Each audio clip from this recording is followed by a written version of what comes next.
Terima kasih Pak Agus.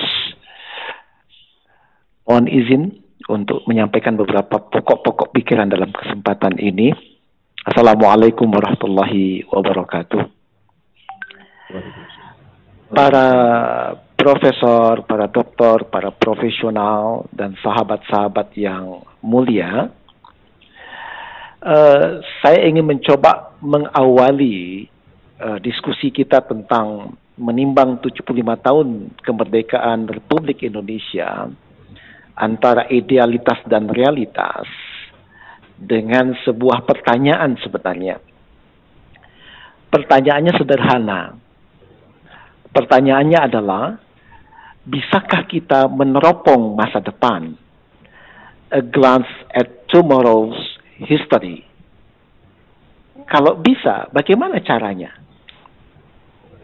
Dalam konteks inilah maka, cara untuk meneropong masa depan tidak ada cara lain kecuali melihat realitas masyarakat yang terjadi saat ini. Kalau kita coba gambarkan masyarakat dalam sebuah kerucut, maka masyarakat itu bagaikan kerucut. Posisi puncak adalah sekelompok orang yang berpendidikan tinggi, terpelajar, berilmu pengetahuan tingkat tinggi, dan biasanya jumlah mereka sangat sedikit, dan biasanya juga mereka bergabung dalam kelompok elit. Di bawah kelompok ini ada diameter yang lebih besar, yaitu yang disebut dengan massa rakyat atau masyarakat kebanyakan. Tentu yang berada di puncak kerucut tidak bisa disamakan dengan rakyat biasa. Nah, kelompok terpelajar ini juga kadangkala terbagi dalam dua kelompok yang biasanya juga bertentangan, mendukung kekuasaan atau kontra kekuasaan. Sahabat-sahabat rahimakumullah, dalam konteks inilah maka akan ada para intelektual yang tersadarkan, meskipun ini merupakan kelompok kecil sebenarnya. Mereka berupaya menyampaikan gagasan pemikiran yang baru dengan jujur, terbuka, jernih, siap berargumentasi rasional, dan mampu untuk menawarkan solusi alternatif terhadap problematika yang dialami oleh bangsanya. Biasanya mereka terikat dengan seperangkat nilai yang diyakini kebenarannya, yakin seyakin-yakinnya, dan menjadi akidah bagi dirinya. Mereka konsisten, tidak mencela-mencela, tidak bisa dibayar oleh apapun, termasuk dalam konteks ini pangkat dan jabatan. Bisa jadi mereka merupakan kelompok kecil yang bertentangan dengan arus pemikiran yang ada pada zamannya. Berbeda dengan zeitgeist-nya. Jadi, perhatikanlah masa depan sebuah bangsa dengan melihat karakteristik kelompok kecil ini. Nah, dalam sejarah, kita melihat adanya para nabi dan para rasul yang diturunkan sesuai dengan zamannya. Mereka berbeda dengan kelompok orang kebanyakan, bahkan menyampaikan gagasan yang berbeda dengan gagasan yang tengah berkembang dalam masyarakatnya. Apa akibatnya? Akibatnya adalah para nabi, para rasul dimusuhi oleh kaumnya. Para nabi dan para rasul telah berlalu tentu. Tetapi Rasulullah SAW berwasiat, al-ulama'u warasatul anbiya, bahwa para alim ulama, orang-orang yang berilmu itu adalah para pewaris Nabi. Jadi kalau begitu maka tumpuan sebuah masyarakat ada mengacu sebenarnya pada kelompok kecil ini. Masalahnya sekarang adalah apa yang tengah terjadi dengan 75 tahun Indonesia merdeka, dan pada persoalan yang lain kita hendak memosisikan diri berada di sebelah yang mana. Para profesor, para doktor, para sahabat yang mulia, 75 tahun sudah kita bangsa Indonesia merdeka. Kita peringati hari kemerdekaan ini dengan yang seringkali juga disebut dengan istilah Independent Day. Atau orang Arab bilang Yaumul Istiqlal. Dan kita tentu teringat dengan Masjid Istiqlal, bukan?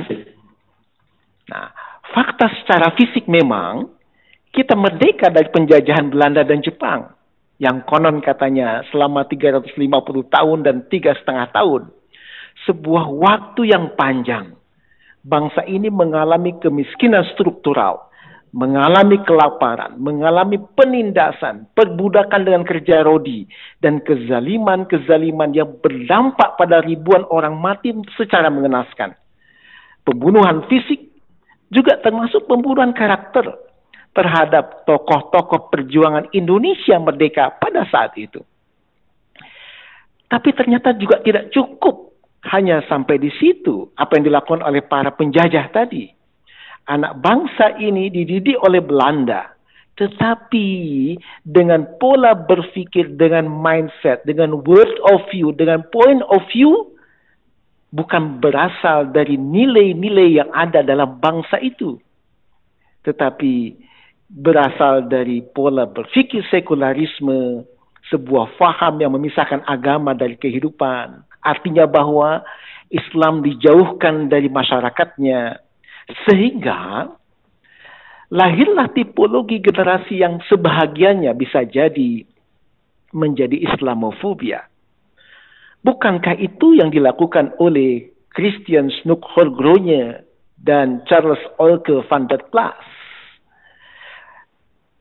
Pada aspek yang lain, kita pun nampaknya harus memeriksa ulang kembali sejarah bangsa ini, karena ada potensi kemungkinan dikaburkan dan sebahagian dikuburkan, karena melihat sejarah suatu bangsa menjadi sangat penting untuk mengetahui jati diri bangsa itu secara benar, objektif, dan proporsional, bukan dalam framing para orientalis barat yang acap kali memiliki kepentingan terhadap bangsa jajahannya, yaitu mengaburkan dan menguburkan sebagian fakta sejarah.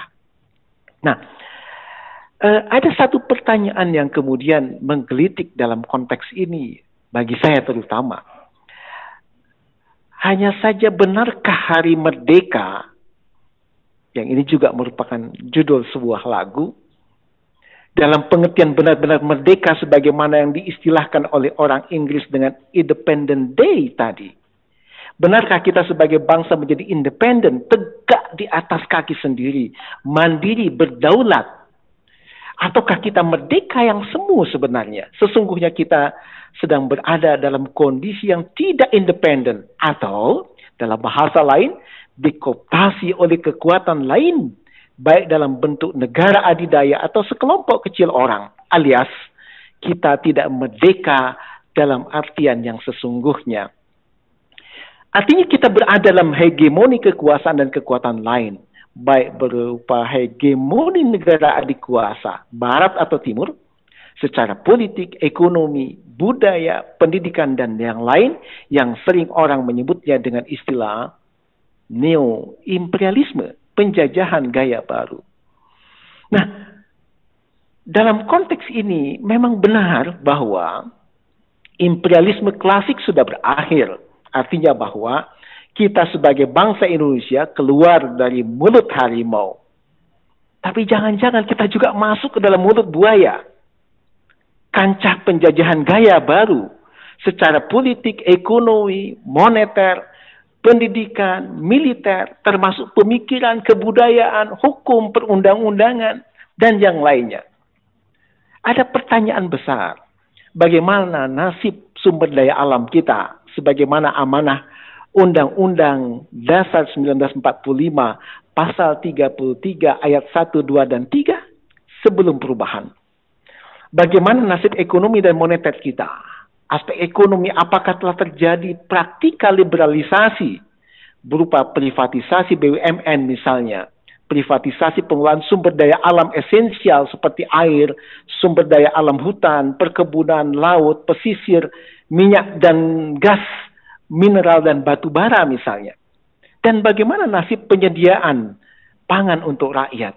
Pengurangan subsidi yang dipaksakan oleh International Monetary Fund dan World Bank, dan praktik perbankan ribawi yang menjadi sebab utang luar negeri kita semakin bengkak akibat rente. Jadi, bagaimana nasib sistem perundang-undangan kita? Dan apakah sistem hukum kita telah menjadi panglima untuk memutuskan kebenaran, benar dan salah, ataukah sebenarnya persoalan sistem hukum kita menjadi sekedar alat bagaimana nasib pendidikan budaya kita dan segudang persoalan yang lain yang mesti kita jawab. Para profesor, para dokter, para profesional dan sahabat-sahabat yang mudah-mudahan Allah meridai kita. Bagi saya nampaknya ada satu aspek yang sederhana ketika memandang kemerdekaan itu. Jadi merdeka itu sederhana sebenarnya. Merdeka artinya adalah bangsa ini terbebas dari kemiskinan, kelaparan, dan ketimpangan sosial. Merdeka artinya tidak ada kezaliman, penindasan, dan rakyat hidup berkeadilan sosial bagi seluruh rakyat Indonesia. Sebagaimana tertera dalam sila kelima Pancasila, bukan? Merdeka artinya mengedepankan kerakyatan yang dipimpin oleh hikmah kebijaksanaan dalam permusyawaratan perwakilan. Merdeka artinya persatuan Indonesia terbebas dari fragmentasi, dari polarisasi masyarakat, baik disengaja secara hasil rekayasa atau tidak.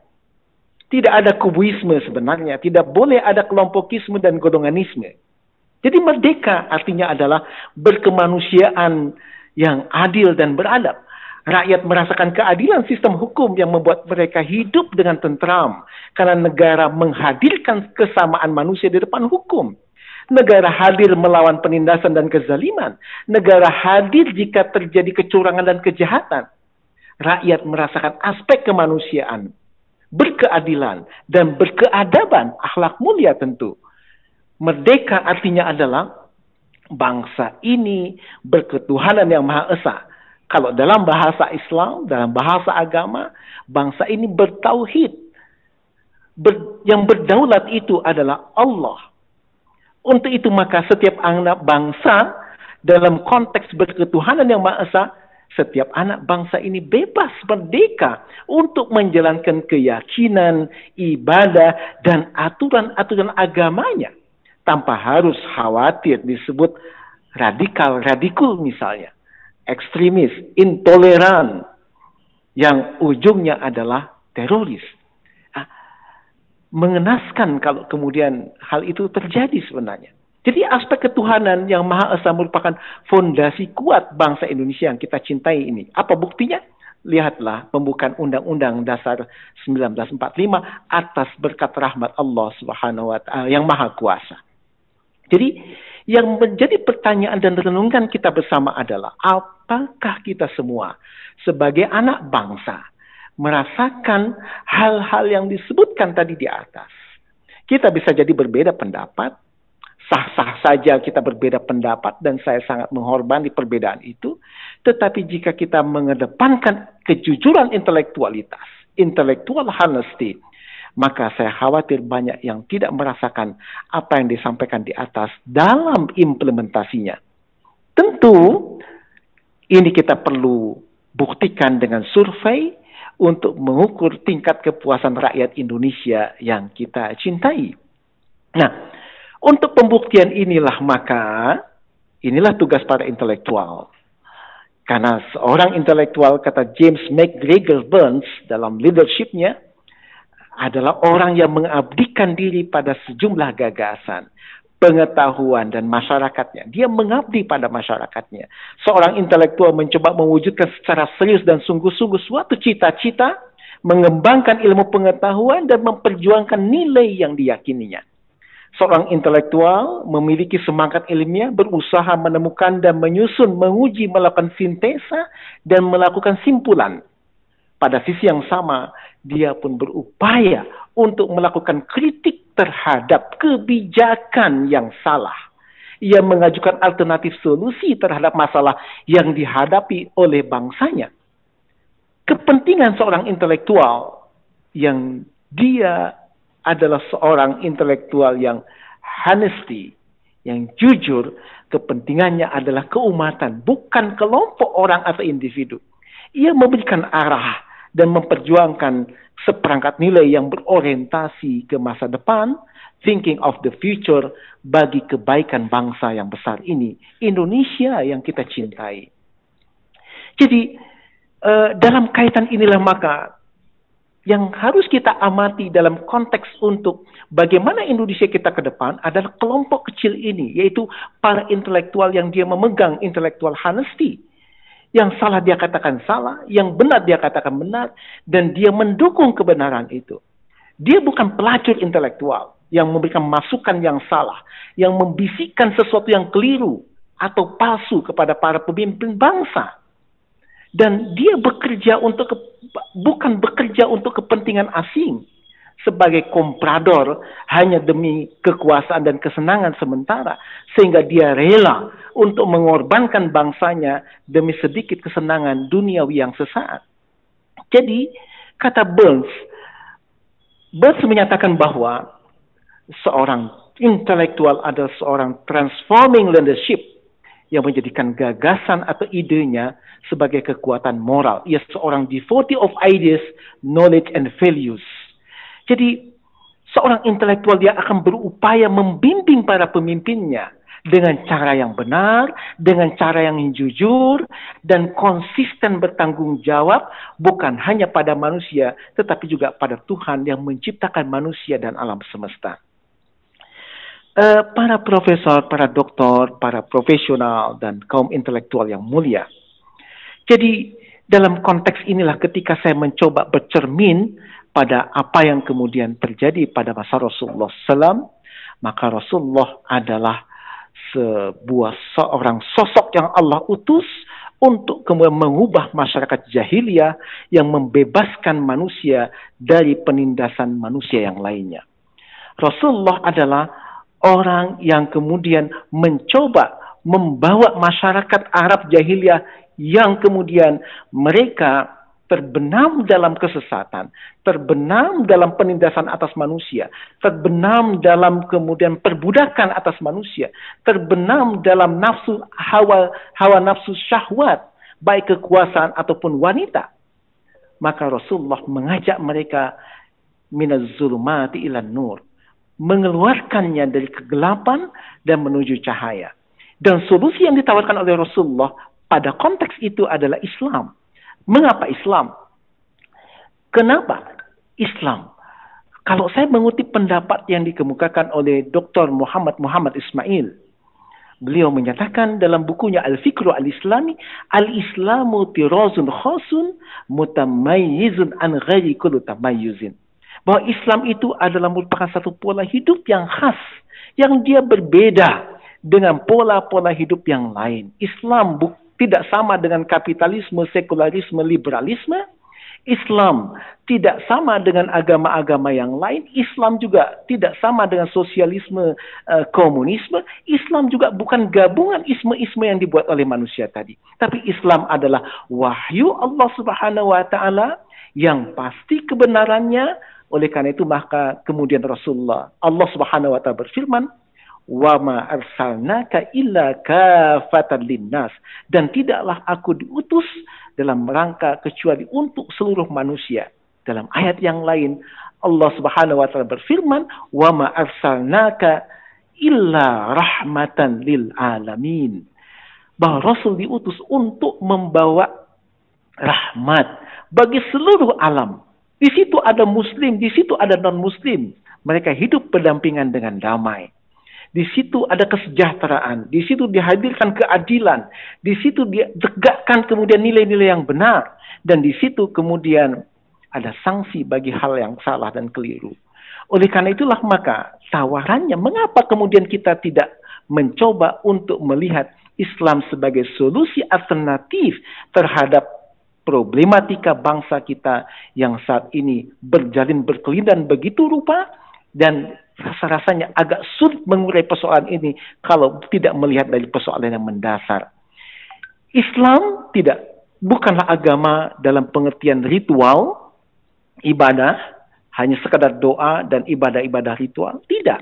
Islam memiliki underlying system yang menerapkan ekonomi, sosial, politik, juga cara bernegara, kemudian bagaimana mempertahankan pertahanan dan keamanan terhadap negara tersebut tadi, Sehingga kita lihat dalam kitab-kitab fikih ada sejumlah nilai dari hukum-hukum Islam yang menjelaskan tentang berbagai macam aspek dalam kehidupan manusia. Dan ini telah dipraktikkan oleh Rasulullah SAW, generasi sahabat, Khulafaur Rasyidin, dan generasi-generasi yang berikutnya. Dan Islam membawa pencerahan bagi masyarakat Eropa. Nah, dalam konteks inilah maka Islam menyebar ke seluruh dunia, dan dalam konteks itu Islam telah menebarkan rahmat bukan hanya untuk bangsa Arab tetapi untuk seluruh umat manusia.